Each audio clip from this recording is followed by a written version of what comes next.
Estaba limpiando el borde de bronce del viejo microscopio de mi esposo, aún en el mismo lugar donde él lo dejó antes de que el cáncer le robara las manos de su trabajo. El sol de la tarde se colaba por las cortinas de encaje, dejando manchas cálidas sobre el estante de caoba. No escuché ningún coche, pero el golpe llegó claro, 3 toques firmes medidos. No era un vecino, no era un repartidor. Abrí la puerta y lo primero que vi fueron los uniformes. 2 policías, uno alto y pálido, el otro con cuerpo de luchador, que ahora parecía bibliotecario. Detrás de ellos, Ximena y Damián. «¿Señora Carvajal?», preguntó el más alto. Asentí ya con un nudo en el estómago. Ximena no me miró a los ojos. «Recibimos una denuncia», dijo él, «sobre sustancias ilegales en esta casa. Nos gustaría hacer una inspección, en su recámara específicamente». Mi lengua raspó el cielo de la boca. «Disculpe, ¿de qué está hablando Damián?». Dio un paso adelante, alisándose la solapa del saco como si fuera a dar un discurso. «Es algo de rutina». Amparo dijo con calma: «Solo coopera. No tuve tiempo de discutir. Los policías ya estaban dentro. Los vi pasar el recibidor, cruzar el pasillo, directos a mi recámara, como si alguien les hubiera dado un mapa». Ximena se quedó atrás con los brazos cruzados. Se veía más pequeña de lo que recordaba. O tal vez yo me sentía más grande, en ese momento cargada de incredulidad. Uno de los oficiales abrió mi cómoda, el cajón de abajo, sin titubear. Entonces lo vi, una bolsa de plástico transparente llena de pastillas blancas. Solté una risa, en voz alta. Un sonido pequeño atónito. «Eso no es mío», dije. El oficial ni se inmutó. «Tiene derecho a permanecer en silencio», empezó mientras sacaba las esposas. Ximena retrocedió. Damián se inclinó hacia mí, mientras el metal se cerraba en mis muñecas. «No lo hagas más difícil de lo necesario». Y así me sacaron de mi propia casa pasando por la barandilla que barnicé la primavera pasada, bajando los escalones del porche que había barrido esa misma mañana. Sin gritos, sin explicaciones, solo el aire fresco y el amargo olor de la traición. La celda estaba limpia, casi cruelmente limpia. Pisos de azulejo blanco, paredes pálidas que zumbaban bajo las luces fluorescentes. Me senté en el banco frío con las manos cruzadas en el regazo como si eso pudiera hacerme desaparecer. No lloré, no porque fuera fuerte, sino porque aún no sabía dónde colocar el dolor. Todavía no encontraba su lugar en mí. Seguía viendo el pasillo, el mismo donde Ximena dio sus primeros pasos agarrándose a la pared, con sus deditos gorditos riendo mientras caía en mis brazos. Ese pasillo ahora guardaba la marca de mis muñecas en acero, el eco de la voz de Damián murmurando «solo coopera» y el silencio terrible de la traición. Un detective vino a hablar conmigo. Oficial Armenta, joven educado. Sus palabras eran cortantes, pero rutinarias. «Está detenida por posesión de una sustancia controlada con intención de distribuirla. Será procesada y presentada en un máximo de 72 horas, a menos que se pague una fianza». «¿Tiene representación legal?», parpadeé. Mi voz sonaba extraña en mi garganta. «No». Anotó algo y luego preguntó si quería hacer una llamada. Pensé en nombres. Mi hermano ya no estaba. No me quedaban primos en quienes confiara. Pensé en Ximena, pero su rostro flotaba en mi mente como una ventana cerrada. «Llamaré a una vecina», dije. «Carmen». Dulce terca Carmen Valle, mi estudiante de hace décadas, que aún traía mermelada de lavanda cada verano. Ella sabría qué hacer. Asintió y me pasó el teléfono. Pero cuando colgué llegó el vacío. No solo de la celda, sino de saber que mi hija no había movido un dedo. Ni abogado, ni mensaje, ni visita. Me acurruqué en el banco con las rodillas recogidas y la espalda pegada a la pared. Aún veía los ojos de Damián. No brillaban con rabia ni crueldad, solo con cálculo, precisión. Me miró como quien firma un contrato tras leer la letra pequeña. Esto no era pánico, era una transacción, y yo era el precio. Entraron como si nada hubiera pasado. Damián traía ese saco azul marino que siempre usaba para las charlas serias. Jimena parecía recién salida de un café con amiga suéter claro, labios brillosos, ni una arruga fuera de lugar. Se sentaron frente a mí como si fueran a pedir un café, no a visitarme tras puertas cerradas. No hablé, no al principio. Damián cruzó las manos sobre la mesa. Queríamos ver cómo estás, dijo con voz suave como barniz. Estos días deben haber sido difíciles. Miré a Jimena. Su mirada se desvió a la pared detrás de mí. Solo queremos lo mejor para todos, dijo ella en voz baja. Para la familia. Arqueé una ceja. Damián se inclinó hacia adelante. Mira, lo mejor aquí es mantener las cosas bajo control, silenciosas. Si esto se sale de proporción, afecta a más que solo a ti. Afecta la carrera de Jimena, mi despacho, nuestra reputación, nuestra familia, repitió Jimena como si esa palabra aún tuviera peso. No tienes antecedentes, continuó él. Es tu primera falta. Te ofrecerán libertad condicional, tal vez una multa de unos 15,000 pesos. Si aceptas los cargos, podemos seguir adelante, sin complicaciones. Sin complicaciones. Sentí una calma extraña asentarse en mi pecho. No era paz, más bien, como la sensación cuando el adormecimiento de una quemadura comienza. Sabes que algo está mal, pero el dolor está esperando. ¿Quieren que me declare culpable? Dije lentamente. ¿De un delito que no cometí? Damián sonrió como si por fin hubiera entendido. No es lo ideal, Amparo, pero es el camino más fácil. Jimena por fin me miró a los ojos. No es para siempre, mamá, y te ayudaremos después. No estarás sola. Su voz se quebró un poco en sola, pero no lo suficiente como para cambiar nada. No lloré, no supliqué, no pregunté por qué me hacían esto. Solo me quedé ahí mirando a las dos personas que alguna vez pensé que llevarían mi nombre con orgullo, y me pregunté cuándo habían asumido que no iba a defenderme. Llegó a mí no como un torrente, sino como un destello suave, como una palabra olvidada que encuentra su camino a casa. Estaba sentada en el catre de metal, con las luces del centro de detención zumbando arriba, cuando de repente lo vi el oso de madera tallado en la pared de mi recámara. Sus ojitos negros siempre hacían sonreír a las visitas. Pero hace meses, cuando descubrí una mancha de humedad en el techo sobre la cómoda, lo vacié y puse una cámara con sensor de movimiento, solo para vigilar la gotera. Nadie lo sabía, ni siquiera Jimena. No estaba conectada a la nube. No se sincronizaba con nada. Solo una pequeña tarjeta micro SD, escondida tras la sonrisa del oso. Memoria local, fácil de pasar por alto, y apuntando directamente a la cómoda, donde encontraron la bolsa. Mi pulso se aceleró. Me puse de pie tan rápido que sobresalté al guardia que medio dormitaba en el pasillo. ¿Cuándo es mi llamada?, pregunté. ¿Tengo derecho a una? No minutos después, el auricular se sentía pesado en mi mano. Marqué el número de memoria. Carmen contestó al segundo timbre, su voz rasposa con sospecha. ¿Amparo soy yo?, susurré mirando por encima del hombro, aunque nadie podía oírme. Necesito que vayas a mi casa. Claro. ¿Qué necesito traer? ¿Hay un oso tallado? En la pared, en mi recámara. No es solo decoración, es un espejo. Adentro hay una cámara. Quítalo, trae todo. Hay una tarjeta adentro. Carmen se quedó en silencio. Luego, entendido. Y a Pancho, si no se lo han llevado, por favor, llévalo a tu casa. No preguntó por qué. No dijo nada sobre los rumores que seguro ya había escuchado.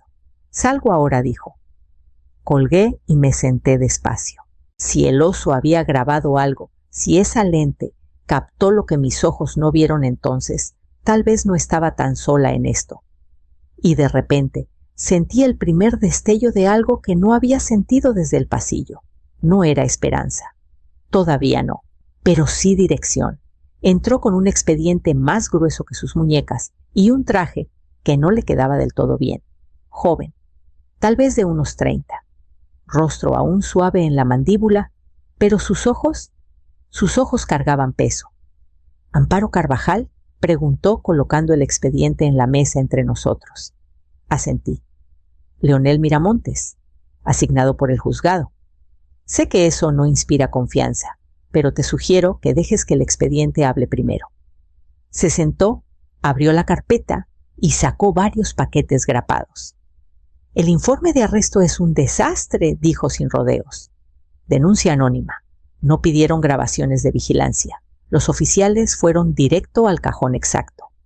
Sin orden judicial, alegaron consentimiento. Los dejé entrar, dije en voz baja. Leonel ladeó la cabeza. ¿Por qué pensaste que ayudabas a alguien? Pensé que era por mi yerno. No insistió. Solo pasó a otra página y siguió hablando. Bolsa de pastillas, sellada, limpia, sin huellas reportadas. Declaraciones de tu hija y su esposo prácticamente ensayadas, sin testigos independientes. Me miró a los ojos. No les creo ni una palabra. Por primera vez en días mi respiración no dolió. «Podría tener una grabación», dije. Sus cejas se alzaron. «Hay un espejo, en mi recámara, con forma de oso tallado.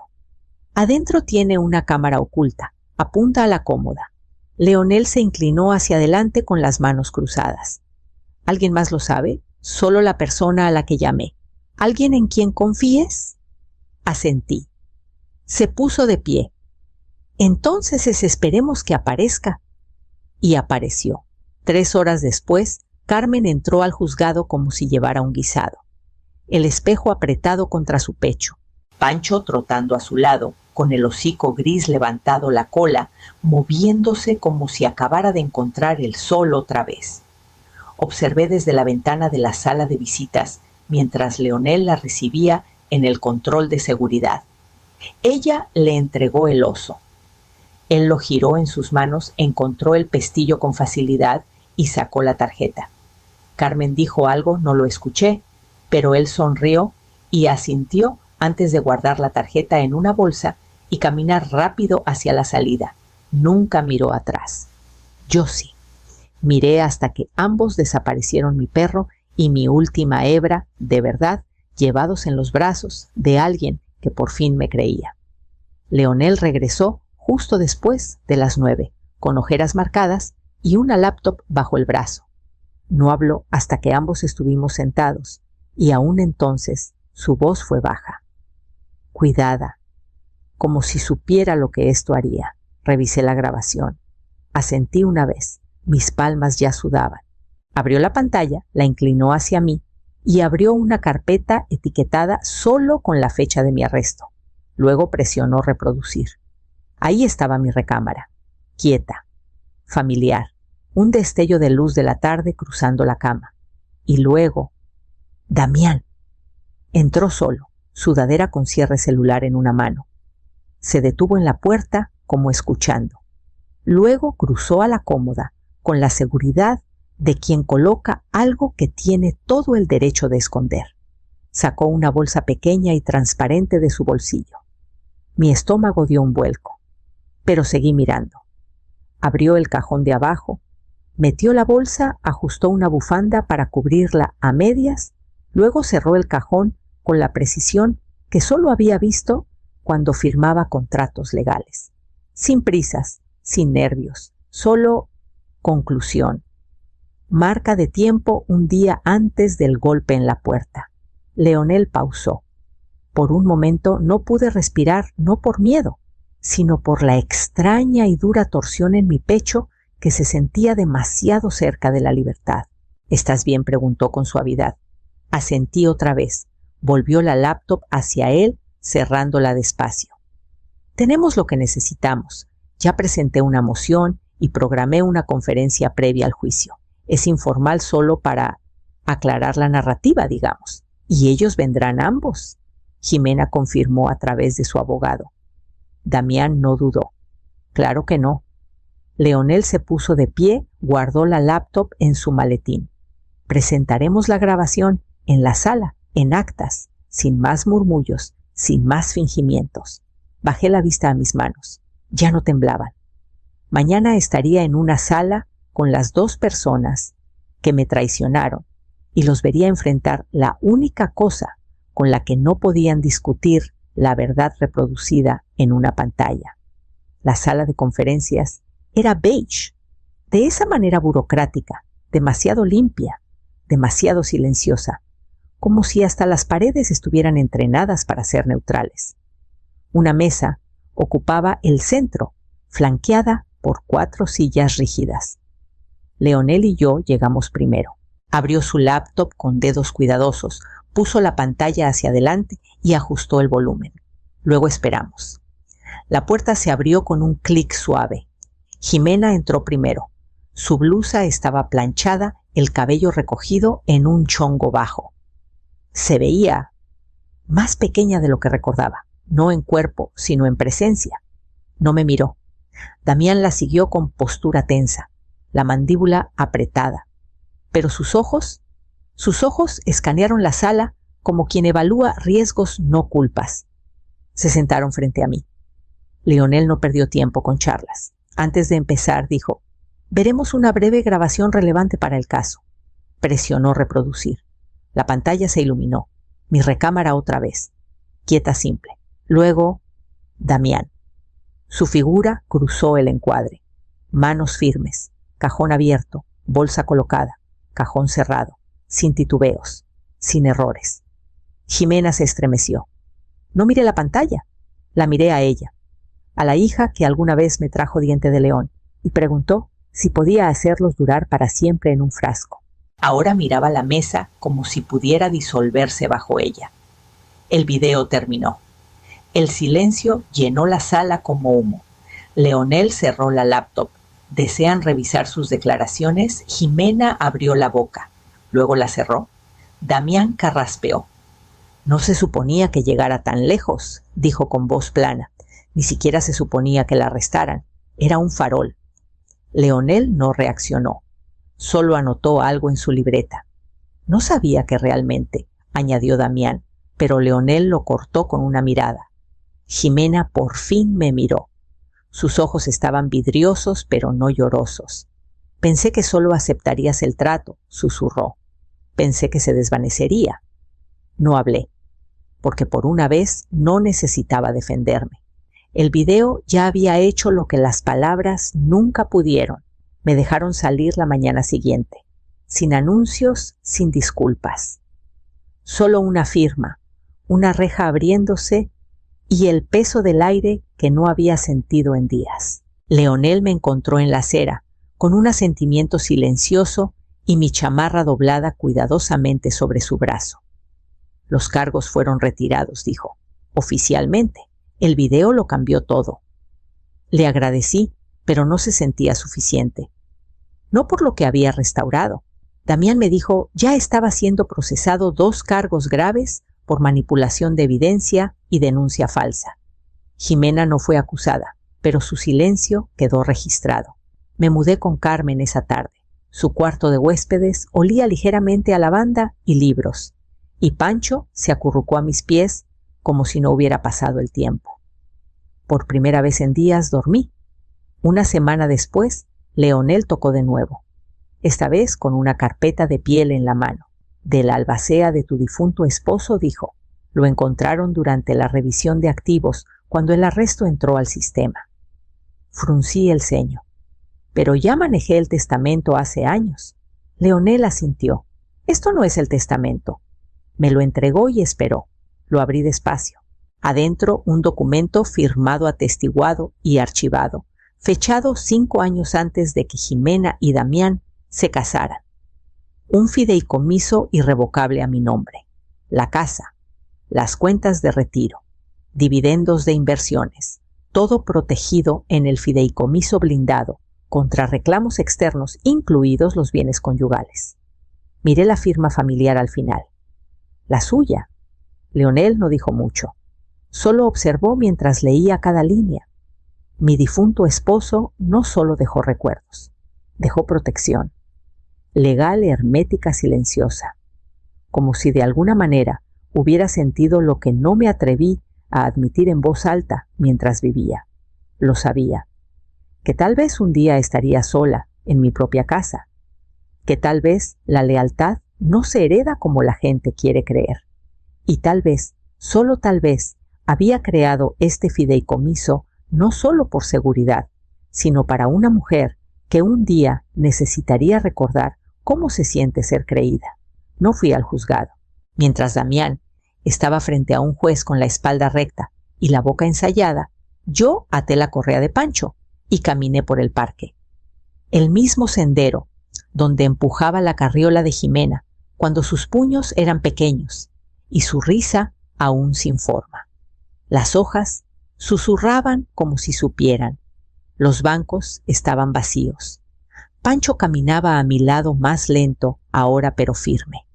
No necesitaba escuchar a Damián hablar. No necesitaba ver su rostro mientras le daban la sentencia 4 años por posesión con intención de distribuir denuncia falsa conspiración. Tomó un acuerdo. Le ahorró más tiempo, pero no las consecuencias. Jimena tampoco se salvó. Obstrucción, libertad condicional, sin cárcel, sin disculpas. Nunca llamó, nunca escribió. Al principio pensé que sentiría algo afilado, enojo, dolor, hasta vergüenza. Pero cuando leí los documentos del juzgado impresos y firmados, solo sentí la certeza tranquila de la distancia. Algunas personas no están destinadas a volver. En casa guardé los papeles en un cajón junto al sobre desvaído de los documentos del fideicomiso de mi esposo. Luego puse agua a hervir. Abrí el gabinete de té y tomé el de oolong, mi favorito, uno que Jimena nunca tocó. La tetera silbó suavemente y Pancho dio 2 vueltas antes de acomodarse cerca de la ventana. Afuera, las campanas de viento del vecino se mecían con la brisa. No ruidosas, solo lo suficiente. Serví el té, vi el vapor subir y me senté en el pedazo de sol en el piso de la cocina, algo que no había hecho en años. La casa ya no se sentía embrujada, ni por pasos que no eran míos, ni por acusaciones o el frío de la traición. Se sentía como espacio, espacio para respirar, para reconstruir, para recordar que la soledad no siempre es tristeza, a veces es un refugio. Y mientras tomaba el primer sorbo con los ojos cerrados, la palma alrededor de algo cálido y ganado, supe que lo que me habían robado no era confianza ni tiempo, era paz, y apenas comenzaba a recuperarla. La nieve se derritió para marzo, y para abril las lavandas comenzaron a florecer lentamente a lo largo de la cerca trasera. Las podé con cuidado, con guantes puestos, sombrero bajo, y Pancho observaba desde el porche como capataz jubilado, con las orejas moviéndose con cada canto de pájaro. Mis días volvieron a tener ritmo, lento, deliberado. Los martes y jueves daba clases a chicos del vecindario. Química, sobre todo estados de oxidación, enlaces iónicos, balanceo de ecuaciones. Trabajo tranquilo, horas suaves. El tipo de enseñanza que no necesitaba un aula, solo una mesa de cocina y una tetera. Florencia era mi favorita. 15 años, toda codos y preguntas agudas. Le gustaban los diagramas. Le gustaba preguntar por qué. Y cuando acertaba sonreía, como si hasta ella se sorprendiera. Tú haces que tenga sentido, me dijo una vez tímidamente apartando su trenza con dedos manchados de tinta. Tal vez eso es todo lo que intentamos, respondí, hacer que tenga sentido. Esa tarde, después de que Florencia se fue, encontré el sobre en el alféizar, sin remitente. La letra era inconfundible. Los bucles y ángulos de Jimena, tan familiares, que hicieron que algo se moviera en mi pecho. No lo abrí.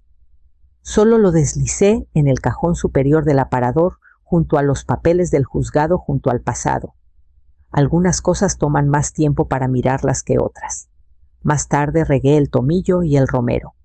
Limpié el hocico de Pancho cuando entró con tierra en la nariz. Doblé la servilleta de cocina como lo hacía mi esposo, con esquinas perfectas sin deshilacharse. Me preparé una taza de manzanilla y me senté cerca de la ventana. El jardín estaba en silencio.